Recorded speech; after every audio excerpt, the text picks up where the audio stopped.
नाश्त्यासाठी काहीच तयारी केली नव्हती, मग घाईच्या वेळी झटपट मस्त असा टेस्टी नाश्ता बनवला। यासाठी मी अर्धा कप रवा घेतला आहे। जाड किंवा बारीक कोणताही रवा घेतला तरी चालेल। असा कप किंवा कुठलीही घरातली वाटी सेट करा आणि तिने सगळं साहित्य इथे मोजून घ्या। अर्धा कप यामध्ये आता तांदळाचं पीठ घालायचं आहे। यानंतर अर्धा कप बेसन घातलं आहे।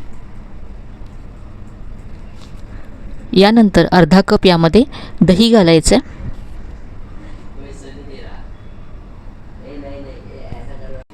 दह्याच्याच कपामध्ये इथे मी 1 कप पाणी घेतलं आहे। सुरुवातीला मी अर्धा कप इथे पाणी घातलं आहे। मिक्स करूया। तर इथे अगदी साहित्याचं सोपं प्रमाण आहे। रवा अर्धा कप, तांदळाचं पीठ अर्धा कप, बेसन अर्धा कप, दही अर्धा कप असं साहित्य इथे आपण घेतलं आहे। सगळं मिक्स करायचं आहे। आणखी थोडंसं पाणी इथे मी घातलं। तर आतापर्यंत यामध्ये मी पाऊण कप पाणी घातलं आहे आणि हे पहा असं आहे। यापेक्षा पातळ करायचं नाही आहे। आता हे आपल्याला 3 ते 4 मिनटं छान फेटून घ्यायचं आहे, ज्यामुळे रवा, दही आणि पिठं सगळं छान असं एकजीव होईल। आता हे झाकून आपण 10 ते 15 मिनटं बाजूला ठेवून देऊया आणि तोपर्यंत इथे स्टफिंग तयार करूया। तर इथे मी 1 मध्यम आकाराचा बटाटा, कच्चा बटाटा सोलून किसून पाण्यामध्ये ठेवला होता। धुवून घ्यायचा। धुतल्यानंतर यातलं पाणी मी काढून टाकलं आहे। आता मी हा चाळणीमध्ये काढून घेते। एक्स्ट्राचं जे पाणी आहे ते निघून जाईल। आता स्टफिंग बनवण्यासाठी इथे मी गॅसवरती पॅन गरम करत ठेवला आहे। यामध्ये 1 चमचा तेल घालायचं आहे। तेल गरम झालं आहे। अर्धा चमचा जिरं घातलं। जिरं छान तडतडलं की यामध्ये कढीपत्ता घालायचा आहे। याबरोबरच बारीक चिरलेली हिरवी मिरची घातली। इथे मी 2 हिरव्या मिरच्या बारीक चिरून घेतल्यात। याबरोबरच किसलेलं आलं घालायचं आहे। आता हे सगळं तेलावरती परतून घ्यायचं आहे। तर याचा कच्चापणा जाईपर्यंत परतून घेतलं। यानंतर बटाट्याचा किस यामध्ये घालायचा आहे।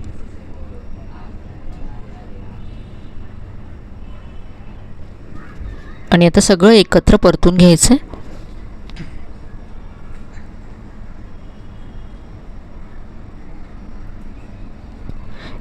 यामध्येच आता मी अर्धी वाटी मटार घालते। वाफवलेला मटार आहे।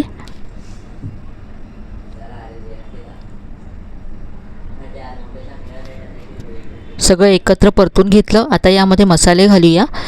पाव चमचा इथे हळद घातले। यानंतर अर्धा चमचा धनेजिरे पूड घातली।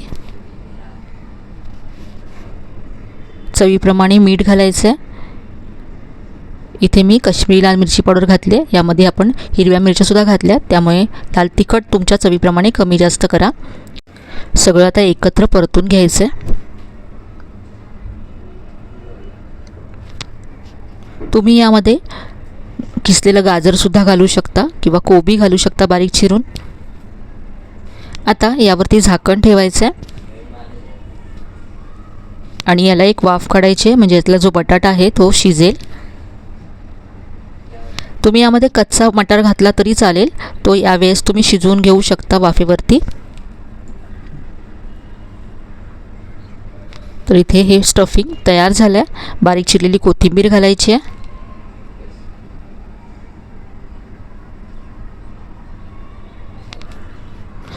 आता हे जे पीठ आपण झाकून ठेवलं होतं ते पाहूया। तर हे आधीपेक्षा घट्ट झालं आहे। रव्याने यातलं पाणी ॲब्झॉर्ब केलं आहे। आता यामध्ये चवीप्रमाणे मीठ घालायचं आहे।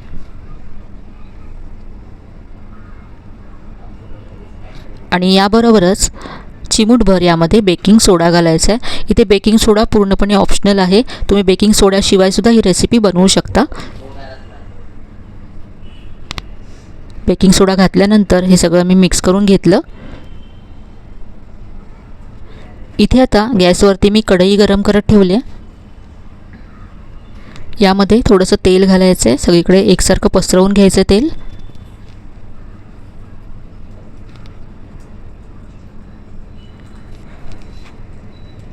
आता यामध्ये 1 ते 1.5 चमचा पीठ घालायचं आहे। यावरती तयार केलेलं स्टफिंग पसरवायचे.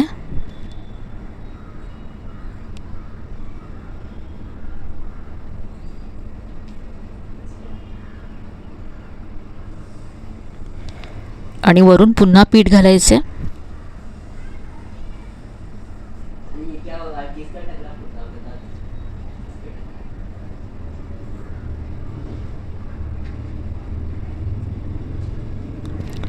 आता वरून मी थोडीशी कोथिंबीर पसरवते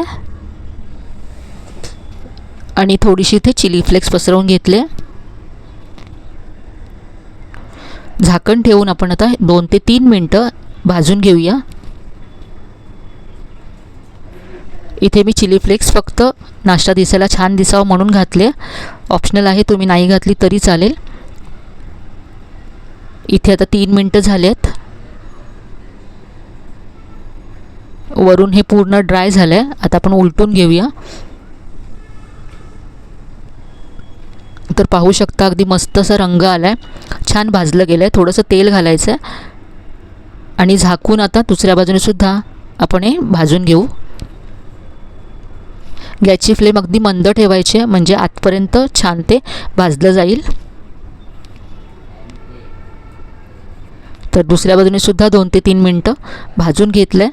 दोन्ही बाजूने अगदी मस्त रंग आला आहे आणि अगदी खरपूस झालं आहे.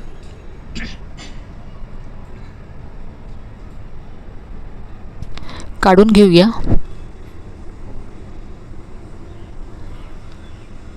तर कुठल्याही चटणीबरोबर किंवा टोमॅटो केचप बरोबर तुम्ही हे सर्व करू शकता. खूप मस्त टेस्टी आणि हेल्दी असा नाश्ता आहे. इथे मी तुम्हाला एक कट करून दाखवते. पहा, आतपर्यंत छान असं हे भाजलं गेलं आहे, अजिबात कच्चं नाही आहे. आणि यामध्ये जे स्टफिंग आपण बनवलं आहे त्यामुळे याच्याबरोबर कशाचीच गरज नाही आहे. असाच हा नाश्ता खूप छान लागतो. तर आजची ही रेसिपी तुम्हाला नक्कीच आवडली असेल. रेसिपी कशी वाटली कमेंटमध्ये कळवायला विसरू नका. रेसिपी आवडली असेल तर व्हिडिओला लाईक करा, शेअर करा. चॅनलला अजून सबस्क्राईब केलं नसेल तर नक्की सबस्क्राईब करा.